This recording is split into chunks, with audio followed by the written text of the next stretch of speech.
अब हम बात करते हैं एरे कंस्ट्रक्टर के बारे में कि कैसे आप एरे को बना सकते हो और उसके अंदर वैल्यू डाल सकते हो। ठीक है, अब ध्यान ध्यान से समझना। मैं एरे कंस्ट्रक्टर का यूज करके कैसे एरे बना सकता हूँ। मैं सिंपली लिखूंगा एरे और नेम्स नाम का वेरिएबल बनाऊंगा, वेरिएबल का नाम लिखूंगा और इक्वल टू न्यू एरे। ध्यान से समझना, यहाँ जो एरे का ए है ये कैपिटल है और यहाँ पे आप कुछ भी नाम रख सकते हो अपने अकॉर्डिंग। ठीक है, और यहाँ पे न्यू कीवर्ड लगाना जरूरी है। ठीक है, इतना तो करना है एरे कंस्ट्रक्टर बनाने के लिए। उसके बाद आप यहाँ पे ब्रैकेट डालोगे। ठीक है, इस ब्रैकेट के अंदर आप साइज डाल सकते हो। मान लो मैं डालता हूँ 3 साइज, तो क्या ये एरे 3 साइज का बन गया होगा? चल के चेक करते हैं। कंसोल डॉट लॉग और सिंपली मैं इस नेम्स के लेंथ को चेक करूँ। ठीक है, नेम्स के लेंथ को चेक करूँ तो क्या मुझे 3 मिलेगा? तो हाँ, देखते हैं, 3 मिलना चाहिए। तो देखो यहाँ पे 3 साइज मिल गया। अगर मैं यहाँ पे साइज कम कर दूँ, 2 कर देता हूँ, तो क्या मुझे साइज का 2 हो जाएगा? हाँ, लेंथ 2 हो जाएगा। चलो, इतना तो समझ में आया कि एरे कंस्ट्रक्टर का यूज करके इस तरीके से आप एरे बना सकते हो और उसका लेंथ भी मैंने बता दिया। अच्छा, तो आप बोलोगे इसका क्या मतलब, इसका क्या फायदा? मैंने कंस्ट्रक्टर बना दिया, इसका क्या फायदा? अब आप क्या कर सकते हो, इस एरे के अंदर आप एलिमेंट ऐड कर सकते हो। कैसे ऐड कर सकते हो, ध्यान से समझना।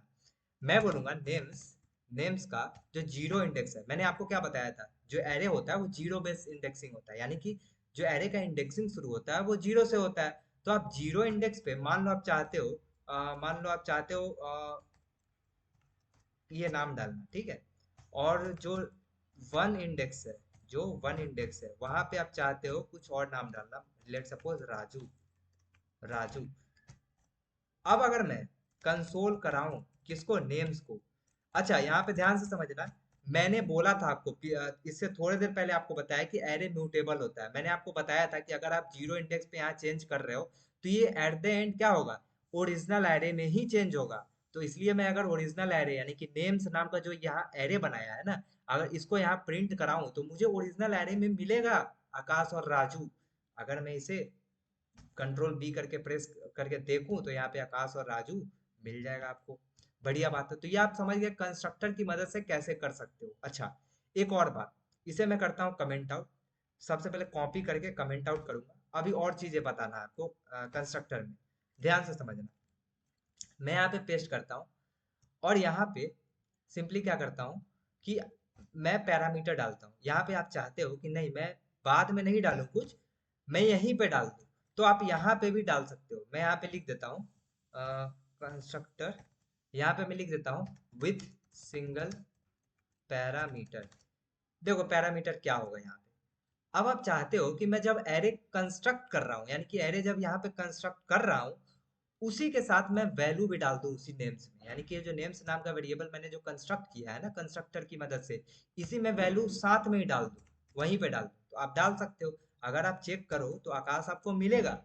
अच्छा ठीक है, तो क्या आप और भी वैल्यू डाल सकते हो? तो हाँ, इसी को देखेंगे हम मल्टीपल पैरामीटर के द्वारा। तो यहाँ पे मैं कॉपी एंड यहाँ पे इसको करूंगा कमेंट आउट और यहाँ पे सिंपली नीचे जाके और मल्टीपल पैरामीटर में लिखूंगा विद। अब देखो इतना तामझाम मैं इसलिए कर रहा हूँ ताकि आपके पास ऑर्गेनाइज वे में रहे, ताकि आप दोबारा जब पढ़ो तो आपको समझ में आए। ठीक है, इसलिए मैं इतना ज्यादा इस पे फोर्स कर रहा हूँ। ठीक है, एम्फेसाइज कर रहा हूँ। ध्यान से समझना, मैंने क्या किया, मैं बोला आपको कि मल्टीपल पैरामीटर भी डाल सकते हो। जितना पैरामीटर डालना है डाल दो। मैं चाहता हूँ मैं और नाम डाल दूँ, मैं चाहता हूँ राजू डाल दूँ, मैं चाहता हूँ सोनू डाल दूँ, सोनू डाल दूँ, मैं चाहता हूँ पवन डाल दूँ, यहाँ पे मैं लिखूंगा पवन। ठीक है, मैंने डाल दिया। अगर मैं सेव करके चेक करूं तो मैं मल्टीपल पैरामीटर को भी स्टोर करा सकता हूं। तो ये था कंस्ट्रक्टर जिसकी मदद से आप वैल्यू को कैसे डाल सकते हो ये आपको पता चल गया। आपने कंस्ट्रक्टर बनाया, कंस्ट्रक्टर दो आपने यहाँ लिखा तो 2 लेंथ का बनेगा, 3 लिखा तो 3 लेंथ का बनेगा। अब ध्यान से समझना एक और बात, यहाँ पे मैं 2 लिख रहा था, यहाँ पे मैं 2 लिख रहा था और तब मैं एरे को प्रिंट कराऊं, तब मैं एरे को प्रिंट कराऊं तो क्या मुझे मिलेगा, देखते हैं। आपको 2 खाली मिलेगा। देखो यहाँ पे आपको बता रहा है 2 एम्प्टी आइटम्स। क्या मतलब, यानी कि आपने कंस्ट्रक्ट तो किया लेकिन इसमें वैल्यू नहीं डाला, तो वैल्यू तो आपको खाली ही मिलेगा। क्या मतलब, इसका मतलब कि जीरो पे अगर आप चेक करो तो जीरो पे खाली है, यानी कि खाली एरे में क्या मिलेगा आपको, अनडिफाइंड मिलेगा। देखो ध्यान से, 0 भी अनडिफाइंड मिलेगा, और अगर मैं 1 को चेक करूं तो आपको 1 भी अनडिफाइंड मिलेगा। आई होप आपको समझ में आ रहा होगा। अब ध्यान से एक और चीज समझना, अगर अगर मैं यहाँ पे नेम्स को, इंडेक्स को हटाता हूँ, अगर मैं यहाँ पे 2 के जगह स्ट्रिंग के अंदर 2 लिख दूं, तब आप सोचोगे कि हाँ 2 एम्प्टी बनाएगा, बट ऐसा नहीं होगा। क्यों नहीं होगा? क्योंकि ये स्ट्रिंग में मैंने डाला है, स्ट्रिंग तो वैल्यू हो गया, लिटरल्स हो गया है, तो मैंने वैल्यू डाला है, तो 2 इसमें आएगा। अगर मैं 2 के जगह कॉमा आप 10 लिखूं, कॉमा 10 लिखूं, तो आपको यहाँ पे 10 दिखेगा। बट आप सिंपली अगर 10 लिखो तो ये इसका साइज हो गया, ये इसका लेंथ हो गया। अगर आप इसे देखो तो एम्प्टी स्ट्रिंग बन जाएगा 10, जिसके अंदर आप वैल्यू डाल सकते हो 10। तो आई होप आपको समझ में आया होगा। मैं सिंपली पहले जैसा कर देता हूँ मल्टीपल पैरामीटर को। एक सेकेंड, एक सेकेंड, एक सेकेंड। इसको सबसे पहले मैं क्या करता हूँ, यहाँ पे इसको कॉपी करता हूँ, सॉरी, हाँ कॉपी करता हूँ। मैं यहाँ पे पहले जैसा इसको कर देता हूँ,